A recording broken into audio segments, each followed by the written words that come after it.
এত সুন্দর কুয়াশা ভরা সকাল দিয়ে আজ আমি আমার দিনটা শুরু করলাম। তো হ্যালো বন্ধুরা, গুড মর্নিং সবাইকে। সবাই কেমন আছো? আশা করি সবাই ভালো আছো। তো আমিও ভালো আছি। এইদিকে দেখো আমার বাসি কাজ সব হয়ে গেছে, আমার বাসি নাইটিটাও ধুয়ে দেওয়া হয়ে গেছে। ওইদিকে দেখি মহারাজ রেডি হয়ে গেছে বাজারে যাবে বলে, কিন্তু বাজারে যাওয়ার পথে দেখো ওর পায়রাটার খুব শরীর খারাপ করেছে।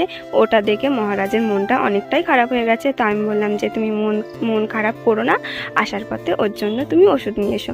তো আমি এদিকে রান্না বান্না সব হয়ে গেছে, এদিকে দেখো পুজোও আমার দেওয়া হয়ে গেছে।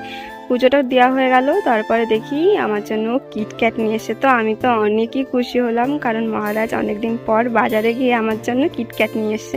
তো যাই নিয়ে আসুক না কেন আমার কাছে সেটা অনেকই বড়, কারণ আমার বর যেটা নিয়ে আসে সেটাই আমার কাছে অনেক ভালো। এইদিকে দেখো মহারাজের জন্য আমি জল টল নিয়ে এসে ওর মাথা ধুয়ে দিচ্ছি, কারণ ওর স্নান করা বারণ।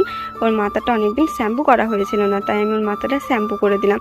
তো চলো, আমার কাজ তো সব হয়ে গেল, আমি বসে বসে চকলেট খাই। তো তোমাদের যদি ভিডিওটা ভালো লাগে তো লাইক কমেন্ট করো। দেখা হচ্ছে পরে ভিডিও, টাটা।